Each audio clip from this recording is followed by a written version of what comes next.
In many villages around in Oxfordshire, it's the same story where there are a lot of people just struggling financially. We've all seen the headline news about, utility bills, etc. And of course, that's been true for many people where they've had to make some very difficult choices. So out of that, we've been very pleased that we've been able to identify and help families who are struggling. Get ready your breakfast with Rich Smith.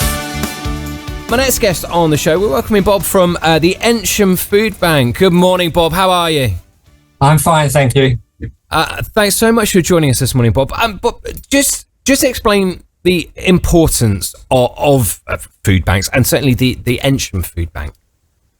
Surely. I mean, we actually started our food bank at the beginning of COVID, but things have moved on a long way since then because as COVID issues eased, growing financial pressures emerged for many people. So even in somewhere like Eynsham, which you might think is kind of comfortably well off, but in many villages around in Oxfordshire, it's the same story where there are a lot of people just struggling financially. We've all seen the headline news about, utility bills, etc. And of course, that's been true for many people where they've had to make some very difficult choices. So out of that, we've been very pleased that we've been able to identify and help families who are struggling.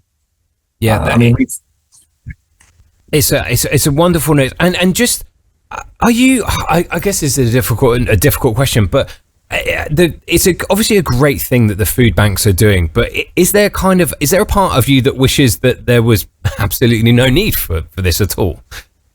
I mean, absolutely, of course. It's a recognition that there are people who have got this need. And what's nice is often it's people who are in temporary crisis. It's not some people are long term. I mean, for example, we've provided food parcels to over 200 households, but some 80% of those are people who have been and gone. They've either had unemployment period in time, or they've had some health issues, or it could have been an old person in some frail situation. But there are also, of course, people who are struggling on benefits, where those benefits don't meet the full cost. So it'd be great if we weren't needed. We'd love to be able to say, no one needs us, no one's phoned to ask for our help. We can all go home. But on the other hand, it's great that there are kind of volunteers who are willing to step up and help. And because the entire service we provide is 100%, free in the sense we make no service. So every penny that we've had donated goes on food purchase for those in need. Oh, so it's a fantastic and a wonderful thing you do. And have you seen more people reach out for it? Because we're as humans, we're not great at reaching out and saying I need some help. Is it some case of discovery, or is it some cases of people actually coming to you? Mainly it is people who come to us. I mean, what we've seen happen, I suppose, is as word of mouth kind of gets around that there is a local food bank, and therefore that's available. Obviously, those people who may not have been in need initially, but at some point have become in need, are aware that it exists. That word of mouth has been an important part of it. So, but equally, as I say, the fact that, we keep in touch with people, obviously, who are receiving the service, we keep everything under review, so we can check out with people how their situation is. But there has been, I think there's been a growth in financial pressure for people. As I say, COVID was one issue, of course, all sorts of complications for people. But now what we're seeing, I think, is the more longer term issues of people just struggling to pay their bills, which have increased. And therefore, if you're on a fixed income, or you've temporarily been out of work, or health issues have impacted upon your income, all of those things coming together have meant for many people, they simply are struggling to put enough food on the table for themselves and their families. Yeah, which in 2023, it's a crazy situation to be in. It really is. I wanted to sort of move on in terms of Eynsham as a whole, because I actually don't think I've actually met or been to a place where community is so thriving. It feels like a place where, dare I say, the Cheers bar, where everyone knows your name, and you kind of go in there. There's such a warm feeling between all the pubs. There's such a warm feeling between all of the community and the things that get people together. So events that are happening this weekend, like Lion Aid at the Red Lion, are very important, but it also feels like the whole of Eynsham gets together for it. Yeah, I mean, I think, just as an aside, a personal note, we moved to Eynsham expecting to be here 3 years, and that was 43 years ago. That's how great a place it is to be. Where, as you say, you walk down the street, people say hello to each other. It's not anonymous. It is a real sense of community.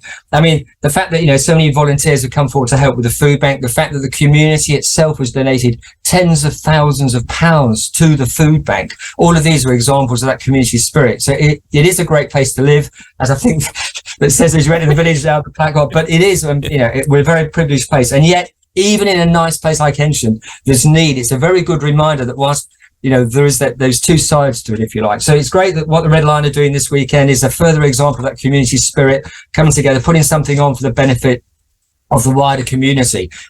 Many a month there's an example of that sort of activity taking place. It is, we're very fortunate to live there, which is why, but it's still great that even in that nice environment, people have found the time, the money, people are donating their own produce and their own, growing their own vegetables. All of that all gets given in. It all feeds into that sense of being a real community. No, it really is. It's a wonderful place, and you're sort of testament to that quite clearly there, Bob. But just in terms of what the food bank needs, maybe, is this a silly question to sort of say, do you know what, sometimes it gets lost about what actually food banks need? Because the clue's potentially in the name, but is there specific things that you have more of, less of? Is there things that you can kind of do to help that are, everything is well appreciated, of course it is, but it's something that is a bit different potentially? Yeah, I mean, we survive on the fact that we have donations. I mean, we have, for example, when I asked for, again, a community example, in the Eynsham News magazine, I asked for people who were willing to make regular donations so we could plan ahead.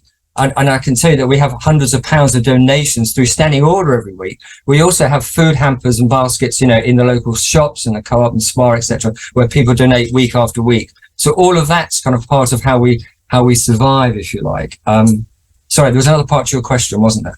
Yeah, it was just as sort of Joe Public, as it were, how they can kind of help out. And if there's different things that you need, is it, food banks, maybe a general thing is going, oh, we'll give in tins and what have you. It's almost like that preconception about that. Is there different things that the food bank needs or that kind of thing? Well, no, I mean, obviously tin produce is ideal because, there's obviously a shelf life there that's not a complication. So we struggle to deal, we haven't got any refrigeration facilities at our food bank. We run it out of the local Eynsham Baptist Church. They provided the building for us to operate from. So again, that means we haven't got refrigeration. So very fresh food is a complication, but we do give out fruit and veg every week, as well as the tinned produce. So really, we can use almost anything that people want to offer.